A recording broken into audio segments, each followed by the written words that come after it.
കാറ്റത്തെ കിളിക്കൂട്ടിലെ പുത്തൻ വിശേഷത്തിലേക്ക് ഏവർക്കും സ്വാഗതം. അങ്ങനെ നിധിയാണെങ്കിൽ സുധീഷിൻ്റെ അടുത്ത് പൊക്കോളാൻ പറഞ്ഞിട്ട് നിധി അങ്ങ് കയറിപ്പോവുകയാണ്. പക്ഷേ സുധീഷിനാണെങ്കിൽ പോകാനും പറ്റില്ല. സുധീഷ് വണ്ടിയിൽ തന്നെ അവിടെ ഇരിക്കുകയാണ്. ഭയങ്കര വിഷമത്തിലാണ്. നിധി ഒരിക്കലും തന്നെ വിട്ടു പോകത്തില്ലെന്നാണ് സുധീഷ് വിചാരിച്ചത്. ഈ സമയത്താണ് വീട്ടിലാണെങ്കിൽ നാളത്തേക്ക് ഫംഗ്ഷന് വേണ്ടിയുള്ള എല്ലാ പരിപാടിയും ചെയ്യുകയാണ്. സുധീഷ് ഇതൊന്നും അറിയുന്നില്ല. സുധീഷ് അറിയാതെ ഒരു സർപ്രൈസ് കൊടുക്കാൻ വേണ്ടി എല്ലാവരും കൂടെ അത് ചെയ്യുന്നത്. രൂപേഷ് വിളിച്ച് ചോദിക്കുകയാണ്, ചേട്ടൻ എവിടാ, നാളെ എത്തത്തില്ലയോ, ചേട്ടത്തെയും കാണത്തില്ലയോ എന്നൊക്കെ ചോദിക്കുകയാണ്. കാണും. കാര്യങ്ങളൊന്നും സുധീഷ് അവരോട് പറയുന്നില്ല. കാണും, നാളെ എത്തുവടാ എന്ന് പറയുകയാണ്. ശരി, നാളെ എപ്പോൾ എത്തും, രാവിലെ എത്തത്തില്ലയോ എന്ന് ചോദിക്കുന്നുണ്ട്. എത്തുമെന്ന് പറയാണ്. രൂപേഷാണെങ്കിൽ നാളെ രാവിലെ അവിടെ എത്തുമോ എന്ന് കൺഫേം ചെയ്യാനാണ് വിളിച്ചത്. അങ്ങനെ സുധീഷ് നാളെ രാവിലെ എത്തുമെന്ന് രൂപേഷ് എന്ന് സുഭാഷിനോടും ഹരീഷിനോടും പറയാണ്. അപ്പം നമുക്ക് നാളത്തേക്ക് വേണ്ടുന്ന പ്ലാൻ തയ്യാറാക്കാമെന്ന് സുഭാഷ് പറയാണ്. അങ്ങനെ അവരാണെങ്കിൽ പിറ്റേ ദിവസം വൈകിട്ടത്തേക്ക് റിസപ്ഷൻ നടത്താൻ വേണ്ടി തയ്യാറാവുകയാണ്. സുധീഷിനും നിതീഷിനും വേണ്ടി ഒരു സർപ്രൈസ് കൊടുക്കാമെന്നും അവർ വിചാരിക്കുന്നുണ്ട്. അങ്ങനെ നാട്ടുകാരെല്ലാം വിളിച്ച് ഫുഡൊക്കെ കൊടുക്കാൻ തീരുമാനിക്കുകയാണ്. എല്ലാവരെയും പോയി നേരിട്ട് വിളിക്കണമെന്നാണ് ഭാസ്കരൻ പറഞ്ഞേക്കുന്നത്. അങ്ങനെ പിറ്റേന്ന് രാവിലെ തന്നെ സുഭാഷും രൂപാഷും കൂടെ എല്ലാവരെയും വിളിക്കാനിറങ്ങുകയാണ്. അങ്ങനെ ഗംഗാധരൻ്റെ അടുത്തെത്തി. ഗംഗാധരനും പെങ്ങളും കൂടെ സുഭാഷിനെയും രൂപേഷിനെയും നല്ല രീതിയിൽ കളിയാക്കുന്നുണ്ട്. എന്തിനാടാ വന്നത്? പോയ പെണ്ണ് ഒരു വീട്ടിലേക്ക് പെണ്ണ് കയറി വന്നു. ആ പെണ്ണാണെങ്കിൽ ഇവരുടെ സാഹചര്യം എല്ലാം കൂടെ കണ്ടിട്ട് അവനെ ഇട്ട് കളഞ്ഞിട്ട് അങ്ങ് പോയേക്കുന്നു. ാക്കാൻ പോയവൻ തിരിച്ചു വന്നോ എന്നും ചോദിച്ച് ഗംഗാധരൻ സുഭാഷിനെയും രൂപേഷിനെയും കളിയാക്കുന്നുണ്ട്. ഇത് മറ്റേ അമ്മായിയും കൂടെ നിന്ന് ചിരിക്കുകയൊക്കെ ചെയ്യുന്നുണ്ട്. പക്ഷേ സുനന്ദയ്ക്ക് ഇത് കേൾക്കുമ്പോൾ ഭയങ്കര വിഷമം വരുന്നുണ്ട്. സുഭാഷിനെ ഇങ്ങനെ നിന്ന് അവമാനിക്കുന്ന കേൾക്കുമ്പോൾ സുഭാഷ് പറയാണ്, ഞങ്ങളെ വേറൊന്നും പറയാനല്ല വന്നത്. ഇന്ന് വൈകിട്ടാണെങ്കിൽ സുധീഷിൻ്റെ നിധിയുടെ റിസപ്ഷനുണ്ട്. അവരുടെ വിവാഹം കഴിഞ്ഞിട്ട് നാട്ടുകാർക്കൊന്നും ആർക്കും ഒന്നും വിളിച്ച് ഫുഡൊന്നും കൊടുത്തില്ലല്ലോ. അതുകൊണ്ട് തന്നെ ഇന്ന് വൈകിട്ട് റിസപ്ഷനുണ്ട്. വല്യച്ഛന് അമ്മായിയും വരണമെന്ന് സുഭാഷ് പറയണം. അത് വിളിക്കാനായിരിക്കും ഇങ്ങോട്ട് വന്നത് എന്ന് അമ്മായി ചോദിക്കുകയാണ്. അതിനാൽ വന്ന്. ആദ്യം പോയ പെണ്ണ് തിരിച്ചു വരട്ടെ, എന്നിട്ട് പോരെ റിസപ്ഷൻ എന്ന് അമ്മായി ചോദിക്കുകയാണ്. അതൊക്കെ ഇന്ന് രാവിലെ തന്നെ എത്തും. അമ്മായി അതൊന്നും അറിയണ്ടെന്ന് രൂപേഷ് പറയുകയാണ്. ഞങ്ങളിപ്പം നിങ്ങളോട് തർക്കിക്കാനൊന്നും അല്ല വന്നത്, റിസപ്ഷന് വിളിക്കാനാണ് വന്നേ എന്ന് പറയാണ്. അപ്പം ഗംഗാധരൻ പറയുന്നത്, ആയിക്കോട്ടെ, ഞങ്ങൾ വരാവോ വരാതിരിക്കുക എന്ത് തന്നെ ആയിക്കോട്ടെ, വിളിച്ചല്ലോ, ഇപ്പം പോയാലും എന്ന് അവരെ പറഞ്ഞ് വിടുകയാണ്.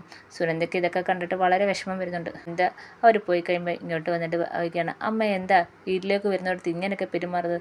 അമ്മയ്ക്ക് ഇങ്ങനെയൊന്നും പെരുമാറാൻ നാണമില്ലേ? ഒന്നുമില്ലെങ്കിലും നമ്മുടെ ബന്ധുക്കളല്ലേ, അങ്ങനെയെങ്കിലും അമ്മയ്ക്ക് നന്നായിട്ട് പെരുമാറിക്കൂടെ എന്ന് ചോദിക്കുകയാണ്. നീ കൂടുതൽ എന്നെ പഠിപ്പിക്കല്ലേ എന്നും പറഞ്ഞുകൊണ്ട് കയറി പോവുകയാണ് സുനന്ദയുടെ അമ്മ. അപ്പോൾ ഗംഗാധരൻ ഇങ്ങനെ ആലോചിച്ച് നിൽക്കുകയാണ്.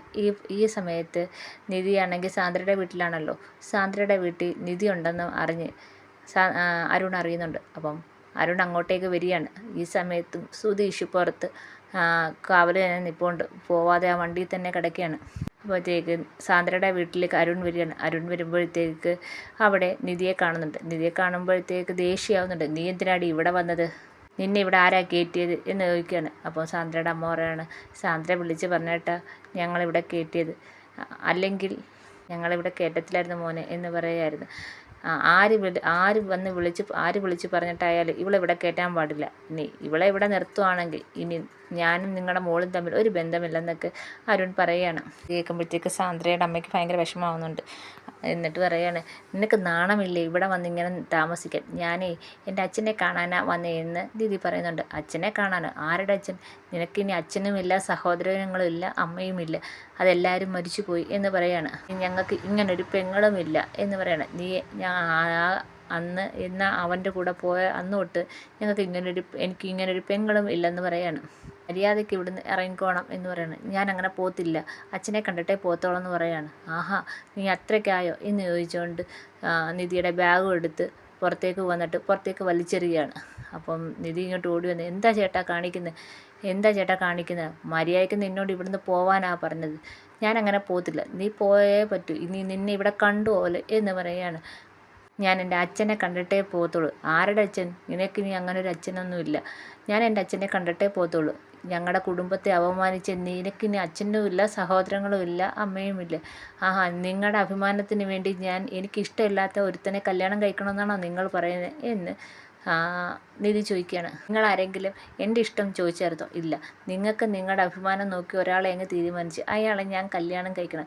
എനിക്ക് അയാളെ ഇഷ്ടമാണോ അല്ലേന്ന് പോലും ആരും അന്വേഷിക്കാൻ തയ്യാറായില്ല എന്ന് നിധി പറയുകയാണ്. നിങ്ങളുടെ അഭിമാനത്തിന് വേണ്ടി ഞാൻ അയാളെ കല്യാണം കഴിക്കണം എന്നാണോ പറയുന്നത്? അപ്പം അരുണങ്ങ് ദേഷിക്കുകയാണ്. ഇനി നീ ഇവിടെ നിന്ന് സംസാരിക്കില്ലേ, ഇപ്പം ഇറങ്ങിക്കോണം എന്ന് പറയുകയാണ്. ഇല്ല, ഞാൻ ഇറങ്ങത്തില്ല എന്നും പറഞ്ഞുകൊണ്ട് അരുണിൻ്റെ അടുത്തോട്ട് അരുൺ അവളെ നിധിയെ പിടിച്ച് തള്ളുവാണ്. തള്ളുന്ന നിധി ചെന്ന് വീഴുന്നത് സുധീഷിൻ്റെ ദേഹത്തോട്ടാണ്. സുധീഷ് പുറത്ത് നിൽപ്പുണ്ടായിരുന്നല്ലോ. സുധീഷ് ഇതെല്ലാം കണ്ടുകൊണ്ട് കയറി വരികയാണ്. അപ്പം സുധീഷിൻ്റെ ദേഹത്തോട്ടാണ് വീഴുന്നത്. ആഹാ, ഇവനും ഇവിടെ ഉണ്ടായിരുന്നേ, ഇവനെ പുറത്ത് നിർത്തിയിട്ടാണോ നീ ഈ നാടകം ഇത്രയും കാണിച്ചു കൂട്ടിയത്? നീ പുറത്ത് നിൽപ്പുണ്ടായിരുന്നോടാ എന്ന് സുധീഷിനടുത്ത് ചോദിക്കുകയാണ്. അപ്പം സുധീഷ് പറയാണ്, നിധിക്ക് നിധിയുടെ അച്ഛനെ കാണണമെന്ന് പറഞ്ഞു, അതുകൊണ്ട് തന്നെ ഇവിടെ കൊണ്ടാക്കാൻ പറഞ്ഞു, ഞാൻ കൊണ്ടാക്കി. ആഹാ, അവൾക്കിനി അച്ഛനില്ല. നിൻ്റെ കൂടെ എപ്പോൾ അവൾ ജീവിക്കാൻ തുടങ്ങി അന്ന് മുതൽ അവൾക്ക് അച്ഛനും സഹോദരങ്ങളൊന്നും ഇല്ലെന്ന് പറഞ്ഞിട്ടുണ്ട് അവിടുത്തെ. നിധിയുടെ അവകാശമല്ലേ നിധിയുടെ അച്ഛനെ കാണണമെന്ന്. ആഹാ, നീ അവകാശമൊക്കെ പറഞ്ഞു തുടങ്ങിയോ? നിധി അവൾക്കിനി അച്ഛനില്ലെന്ന് ഞാൻ പറഞ്ഞില്ലേ എന്ന് പറയാണ്. അത് കണ്ടാൽ പോരെ, കണ്ടിട്ട് അവളങ്ങ് പൊക്കോളും എന്ന് സുധീഷ് പറയാണ്. അപ്പോഴത്തേക്ക് അരുണാണെങ്കിൽ സുധീഷിനെ അടിക്കാൻ വരും. നീ ആരടാ ഈ കാര്യത്തിൽ ഇടപെടാൻ എന്നും പറഞ്ഞുകൊണ്ട് സുധീഷിനെ അടിക്കാൻ വരികയാണ്. അപ്പം നിധി അന്ന് ഇടയ്ക്ക് വരികയാണ്. സുധീഷിനെ അടിക്കല്ലേ എന്ന് പറഞ്ഞു. അങ്ങനാണെങ്കിൽ നീ ഇപ്പോൾ ഇവിടുന്ന് ഇറങ്ങിക്കോണം എന്ന് അരുൺ പറയാണ്. ഇനി നിന്നെ ഈ വീട്ടിൽ കണ്ടുപോകല് എന്ന് പറയാണ്. അങ്ങനെ നിധിയാണെങ്കിൽ ബാഗ് എടുത്തുകൊണ്ട് ഇറങ്ങുവാണ്. ഏത് ഹോസ്പിറ്റലിലാണ് രാജീവനെന്ന് പോലും അറിഞ്ഞിട്ടില്ല. ജീവനെ കാണാനും പറ്റില്ല. അങ്ങനെ ബാഗുമായിട്ട് ഇറങ്ങുവാണ്. ആന്ധ്രയുടെ അമ്മയ്ക്കും അച്ഛനും ആണെങ്കിൽ ഒന്നും ചെയ്യാൻ പറ്റാത്ത അവസ്ഥയിൽ ഇങ്ങനെ നിൽക്കുകയാണ്. അവർക്കൊന്നും ചെയ്യാൻ പറ്റില്ല. അരുൺ പറയുന്നതിനപ്പുറം അവർക്ക് കേൾക്കാനും പറ്റത്തില്ല. നിധിയാണെങ്കിൽ ബാഗുമായിട്ട് ഇറങ്ങി വന്ന് സുധീഷിൻ്റെ വണ്ടിയിൽ കയറുകയാണ്. ആണെങ്കിൽ കരയുന്നുമുണ്ട്. നിധിക്ക് എന്ത് ചെയ്യണമെന്ന് അറിഞ്ഞുകൂടാ. രാവിലെ ആകുമ്പോഴത്തേക്ക് അച്ഛനെ കണ്ട് കാര്യങ്ങൾ പറഞ്ഞ് ശരിയാക്കാം എന്നുള്ളൊരു പ്രതീക്ഷയിലായിരുന്നു നിധി ഇരുന്നത്. സുധീഷാണെങ്കിൽ നിധിയെ വിളിച്ചുകൊണ്ട് വാ നിധി എന്നും പറഞ്ഞുകൊണ്ട് വന്ന് വണ്ടി കയറ്റുന്നുണ്ട്. അങ്ങനെ സുധീഷ് വണ്ടിയിൽ കയറിയാണ്. നിധി ഭയങ്കരമായിട്ട് കരയുന്നുണ്ട്. അപ്പോൾ സുധീഷ് കരയാതെ നിധി, നമുക്ക് അച്ഛനെ കാണാൻ എന്തെങ്കിലും ഒരു മാർഗം ഒപ്പിക്കുക, നിധി കരയാതെ എന്ന് പറയാണ്. എങ്ങനെ ഒപ്പിക്കാനാണ് സുധീഷേ?